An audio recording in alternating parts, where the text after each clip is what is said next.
오늘 말씀은 마태복음 19장 13절부터 22절입니다. 마태복음 19장 13절부터 22절입니다. 그때 사람들이 예수께서 안수하고 기도해 주심을 바라고 어린아이들을 데리고 오매 제자들이 꾸짖거늘 어린아이들을 용납하고 내게 오는 것을 금하지 말라. 천국이 이런 사람의 것이니라. 그들에게 안수하시고 거기를 떠나시니라. 어떤 사람이 주께 와서 이르되 선생님이여, 내가 무슨 선한 일을 하여야 영생을 얻으리이까? 어찌하여 선한 일을 내게 묻느냐? 선한 이는 오직 한 분이시니라. 내가 생명에 들어가려면 계명들을 지키라. 어느 계명이오니이까? 살인하지 말라. 간음하지 말라. 도둑질하지 말라. 거짓 증언하지 말라. 내 부모를 공경하라. 내 이웃을 내 자신과 같이 사랑하라 하신 것이니라. 이 모든 것을 내가 지키었사온데 아직도 무엇이 부족하니이까? 내가 온전하고자 할진대 가서 내 소유를 팔아 가난한 자들에게 주라. 그리하면 하늘에서 보화가 내게 있으리라. 그리고 와서 나를 따르라. 하시니 그 청년이 재물이 많음으로 이 말씀을 듣고 근심하며 가니라. 아멘. 마태복음 19장 1절부터 9절에서 예수님은 바리새인과 결혼과 이혼에 관한 대화를 나누었습니다. 이를 통해서 그리스도와 교회의 관계를 비밀스럽게 말씀하셨죠. 그리고 마태복음 19장 10절부터 12절에서 이러한 비밀은 오직 타고난 자만 이 말을 받을 수 있다라고 말합니다. 오늘 본문은 바로 이 타고난 자가 어떠한 자인지를 말하고 있습니다. 아무것도 하지 않았지만 천국을 소유하게 되는 은혜를 받은 자가 어린아이로 나타나죠. 오늘 본문은 그때로 시작합니다. 예수님이 제자들과 대화를 나눌 때 사람들이 어린아이를 데리고 예수님께 나왔습니다. 예수님이 그의 어린아이에게 안수하고 기도해 주시기를 원했던 거죠. 마태복음 안에서 자신이 아닌 다른 일을 위해서 예수님을 찾은 자는 언제나 그들이 원하는 것을 받았습니다. 백부장이 그의 하인을 고쳤고요. 중풍병자를 데리고 나온 자들은 중풍병자의 병을 고쳤고, 딸을 위해 예수님을 찾은 어떤 관리와 가난한 여인도 모두 그들의 딸을 고쳤습니다. 오늘 본문 15절을 보면 어린아이를 예수님께 데리고 나온 자들도 결국에는 예수님이 그들을 안수하였다고 합니다. 나라는 울타리를 넘어 타인을 향하는 마음을 예수님은 언제나 좋게 보셨습니다. 이러한 울타리는 우리 가족을 넘어서 이웃에게로 확장되어야 하겠죠. 예수님은 가족이 아닌 하인을 위해 예수님을 찾은 백부장에게 그의 믿음을 칭찬하면서 이스라엘 중에서 이만한 믿음을 보지 못했다라고 말씀하셨습니다. 사랑의 범위와 믿음의 크기를 연결하셨죠. 우리 역시 예수님을 믿음으로 더 많이 사랑하는 자가 되어야 하겠습니다. 사람들이 어린 아이들을 예수님께 데려오자 제자들이 꾸짖으면서 그들을 물리쳤습니다. 여기서 꾸짖다라는 이 단어는요, 문제를 지적하거나 귀신을 내쫓을 때 사용하는 단어로 예수님의 제자들은 어린아이가 예수님께 나오는 것은 잘못된 일이라 생각했습니다. 당시 어린아이는 사회적으로 보잘것없는 존재였기 때문이죠.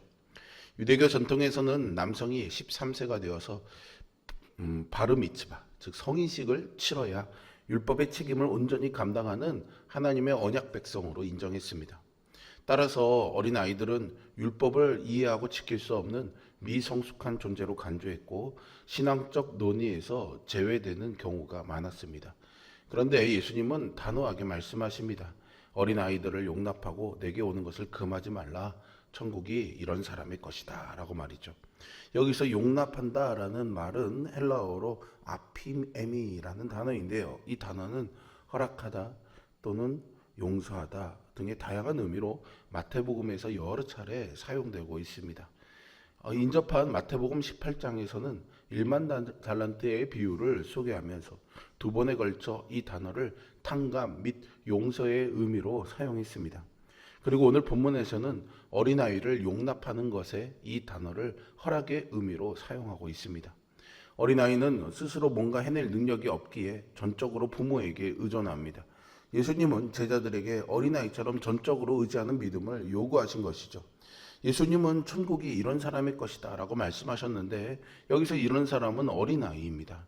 예수님은 마태복음 18장 2절에서 친히 한 어린아이를 불러 제자들 앞에 세우셨습니다.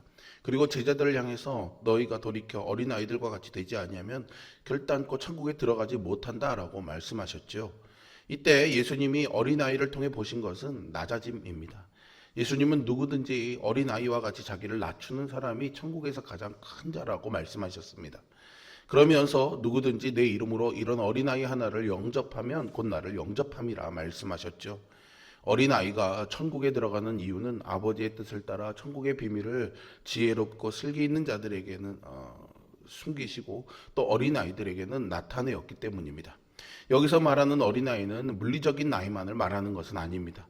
베드로가 예수님을 주는 그리스도시요 살아계신 하나님의 아들로 고백했을 때 예수님은 이를 내게 알게 한 이는 혈육이 아니요 하늘에 계신 내 아버지시니라 라고 말씀하셨죠. 이처럼 천국에 들어가는 어린아이는 물리적 나이가 아니라 어린아이가 가진 속성을 말합니다. 오늘 본문에서 드러나는 어린아이의 속성은 두 가지로 나타나는데요. 첫째는 어린아이가 스스로 걸어서 예수님께 나오지 않았다는 것입니다. 어린아이는 오늘 이야기의 중심 인물이지만 어린아이는 아버지의 손에 이끌려 예수님께 나왔습니다. 둘째는 이런 어린아이가 꾸지람을 듣는다는 것이죠. 앞서 말씀드린 것처럼 어린아이는 예수님 곁에 설 자격이 없는 자입니다. 더 나이를 먹어야 하고 더 배워야 하며 더 많이 갖춰야 합니다. 이러한 상태로 예수님 곁에 다가가면 손가락질 받고 책망을 듣게 됩니다. 그런데 예수님은 이런 어린아이의 두 가지 속성을 보시고 천국은 이러한 자의 것이라고 말씀하셨습니다. 그런 의미에서 예수님이 불러 제자가 되고 십자가 앞에서 모두 도망친 제자들은 자격 없는 자로 어린아이와 같습니다. 오늘 본문이 소개하는 어린아이의 속성을 갖추고 있기 때문이죠. 또한 우리의 의지적 결정이 아닌 불러주시는 은혜를 따라 교회로 부름받은 성도가 되어 날마다 말씀 앞에 죄가 드러나는 우리도 어린아이의 속성을 가진 자입니다. 그 덕에 우리는 지혜롭고 슬기 있는 자가 아닌 어린아이가 되어 천국을 소유하게 되었습니다. 천국은 나의 행위나 공로, 소유를 자랑하는 것이 아니라 자신의 무능함을 인정하고 오직 하나님의 은혜만을 의지하여 겸손히 주님께 나오는 자에게 주어지는 선물입니다. 우리에게 필요한 것은 가난한 마음으로 하나님 앞에 자신을 내어놓는 겸손입니다. 이어서 16절부터는 한 부자 청년이 예수님께 여쭈죠. 내가 어떤 선한 일을 해야 영생을 얻을 수 있습니까? 이 질문에는 내가 무엇을 더하면 구원을 얻을 수 있습니까? 라는 율법주의적 태도가 담겨 있습니다. 이러한 질문은 요한복음 6장 27절, 29절 사이에서도 나타납니다. 예수님은 오병이어의 기적을 경험한 자들에게 썩을 양식을 위하여 일하지도 말고 영생하도록 있는 양식을 위하여 일하라 말씀하셨습니다. 이 말씀을 듣고 사람들은 무언가를 해야 영생하도록 있는 양식을 얻을 수 있다고 생각했습니다. 그래서 예수님께 우리가 어떻게 하여야 하나님의 일을 하오리까? 라고 물었던 거죠. 이때 예수님은 하나님께서 보내신 일을 믿는 것이 하나님의 일이다 라고 답하셨습니다. 예수님을 믿는 것이 영생에 이르는 유일한 방법입니다. 하지만 부자 청년은 이러한 사실을 깨닫지 못했습니다. 그래서 무슨 선한 일을 하여야 영생을 얻으리까? 라고 물었던 거죠. 예수님이 말씀하시는 선한 일이 있으면 그것을 행하여 영생을 쟁취할 생각이었습니다. 예수님은 어째서 선한 일을 내게 묻느냐? 선한 이는 오직 한 분이시니라 라고 대답하시죠. 즉 선한 행동으로는 스스로 구원에 도달할 수 없다는 말씀입니다.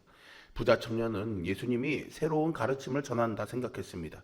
그래서 예수님께 선한 일을 물으면 율법과 다른 새로운 것을 가르쳐 주실 것이고 그것을 행하면 영생을 얻을 것이라고 생각했죠. 하지만 예수님은 새로운 것을 가르치려 오신 분이 아닙니다. 마태복음 5장 17절에서 내가 율법이나 선지자를 폐하러 온 줄로 생각하지 말라고 말씀하시며 폐하러 온 것이 아니요 완전하게 하려 함이다 라고 말씀하셨습니다. 예수님은 율법과 선지자를 폐하려는 것이 아니라 완전하게 하십니다. 때문에 예수님은 선한 이는 오직 한 분이다 라고 말씀하시며 그러한 하나님이 알려주신 계명들을 지키라 말씀하셨죠. 이미 선하신 하나님이 영생에 이를 수 있는 계명들을 알려주셨다고 말씀하신 것입니다. 부자 청년은 예수님께 어느 계명입니까? 라고 묻습니다.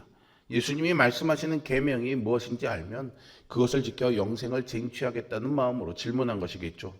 예수님은 율법을 대표하는 몇 가지 계명들을 열거하십니다.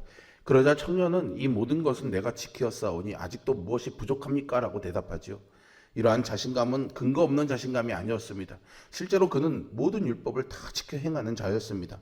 다만 그 모습은 마태복음 6장에서 예수님이 지적한 종교 지도자들의 모습이었습니다. 그의 문제는요, 불순종이 아니라 자기의였습니다. 또한 재물에 대한 의존과 두려움이었습니다. 예수님은 그 중심을 정확히 찌르십니다. 내가 온전하고자 할진대 가서 내 소유를 팔아 가난한 자들에게 주라. 그리하면 하늘에서 보화가 내게 있으리라. 그리고 와서 나를 따르라 말씀하시죠. 여기서 온전하다로 번역된 단어는 끝, 목표, 목적을 의미합니다.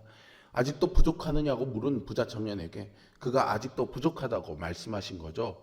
예수님은 재물이 사실상 이 청년의 삶의 목적, 끝, 그 우상이 되었음을 정확히 지적하셨습니다. 그의 부족함을 채우는 방법은요, 무언가를 더하여 넣는 것이 아니라 오히려 그의 소유를 팔아 가난한 자들에게 주는 것이었습니다. 이것은 세상의 가치와는 반대되는 개념이죠. 세상은 부족함을 채우기 위해서는 더 많이 채워야 된다고 말합니다. 더 많이 움켜쥐어야 한다고 말합니다. 하지만 부족함을 채우기 위해 더 움켜쥐면 하나님 나라는 그만큼 멀어집니다. 반대로 부족함을 채우기 위해 이 땅의 것을 비우면 하나님의 나라는 그만큼 가까워집니다.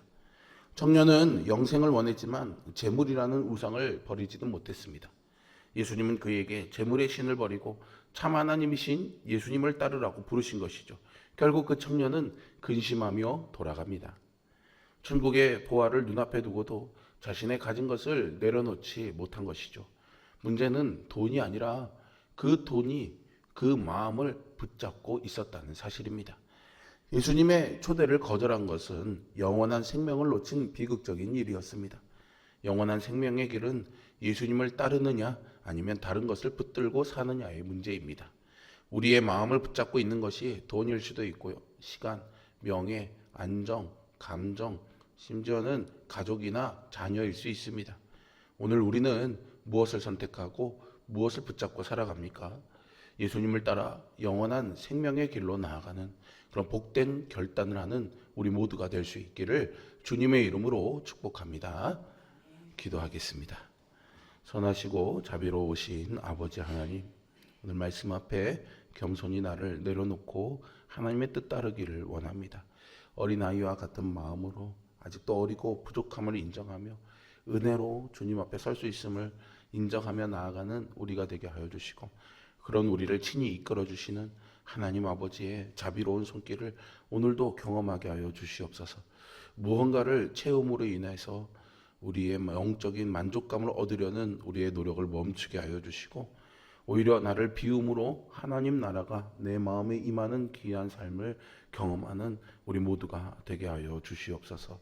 오늘도 하나님의 신실하심 가운데서 인도하심을 따라 살아가는 우리 모두가 되게 하여 주옵소서. 장례를 당한 가정이 있습니다. 하나님 위로하여 주시고 장례 일정 가운데 하나님의 인도하심이 있게 하여 주옵소서. 예수 그리스도의 이름으로 기도합니다. 아멘.